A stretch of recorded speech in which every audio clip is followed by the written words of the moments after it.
NCAA, athletes are allowed to practice 20 hours a week, but some say they end up practicing up to 40 hours a week, 40 hours, or maybe even 50 hours a week. And this doesn't even include lifting, film sessions, or injury rehab. And they also do school. All of this without pay.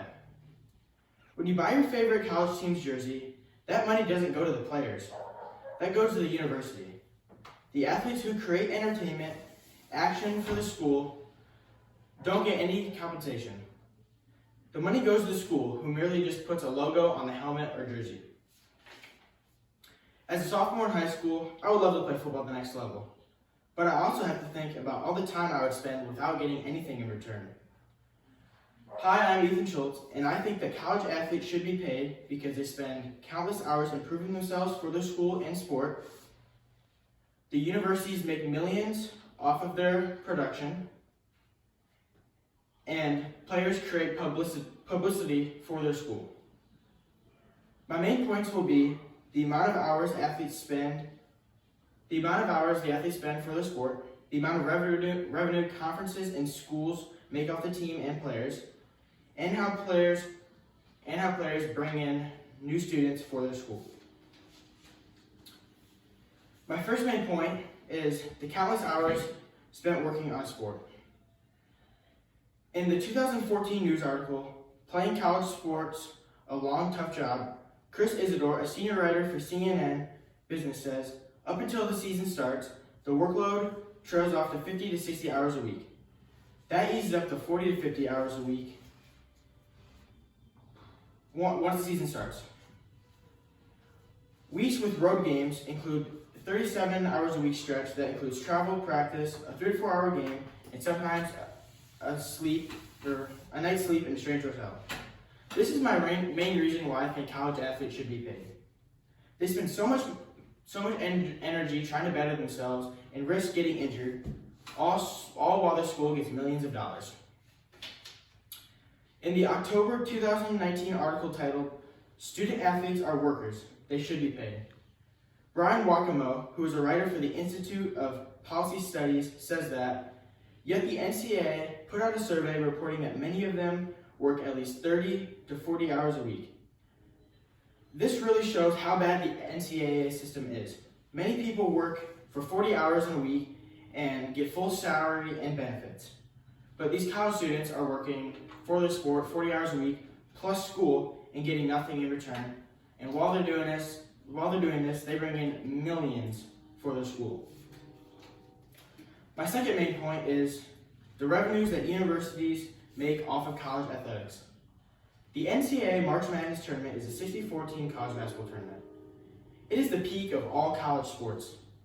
In a November 14th, 2020 magazine article titled The Crisis in College Sports, the Week magazine, which is a weekly magazine in the US and the UK, says that every year the NCAA men's basketball tournament not only crowns a national champion, but generates nearly $1 billion in revenue.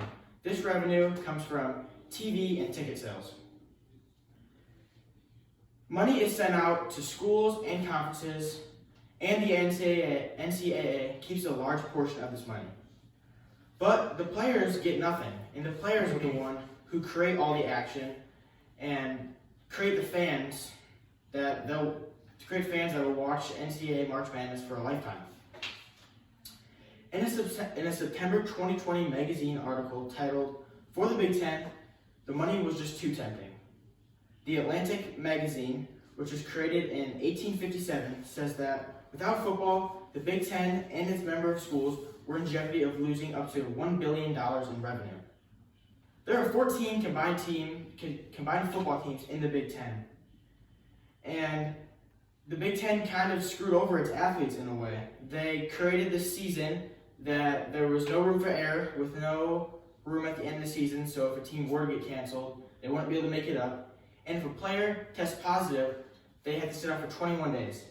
And me personally has never heard a doctor say that with COVID you need to sit out for 21 days. That just doesn't seem right. And the Big Ten just did this so they could get the money, and it shows that the Big Ten really doesn't care about their players. My third point is college athletes and teams increase the status of their universities. When you think of college football, you probably think of schools like Alabama, Ohio State, and maybe even other schools like Clemson, Oklahoma, or Wisconsin. Without their great football programs, these schools would never be talked about. Certain players also create great publicity for their schools. In a July 31st, 2019 article titled "The Flutie Effect: Capturing Athletic Success in College Admissions," Campus Sonar, which is a business that studies and helps colleges create a better campus, says that in 1984, the University of Miami's prestigious football team played Boston College, led by quarterback Doug Flutie. Doug Flutie had a game-winning touchdown pass in the fourth quarter of this game. For the following 3 years, Boston College experienced an unprecedented 30% increase in applications. And the Flutie effect just doesn't happen with one person. It also happens because of an entire team. In a 2018 article titled Does Sports Glory Create a Spike in College Applications? It's Not a Slam Dunk, Washington Post writers Brittany Renee Mays and Emily Goldenblatt state that USC and Florida, two fellow SEC schools that have won national championships in recent years, the school's number of applications went up 16% in 2011. Now, the Flutie effect is not exactly science, but there is a definite correlation between winning and the amount of students that attend your school in the next year. These are also two big reasons why I think athletes need to be paid. With their success, they unknowingly bring in more people to the universities, and the universities are improved by this. In my speech, I talked about how college athletes work countless hours for school and how the NCAA and its conferences make billions off of the success of college athletics. I also talked about how the successes of athletes and teams bring more people to the school. College athletes should be paid because they work out year-round for their sport in school. Conferences and universities make millions off of their production, and that sports and athletes bring many new students to their school. Through the years, more important people than myself have been preaching this statement, and I believe there's some light at the end of the tunnel. This September, the California governor passed the Fair Pay to Play Act, which allows athletes to make money off their name and likeness. This means that athletes can make money off jersey sales,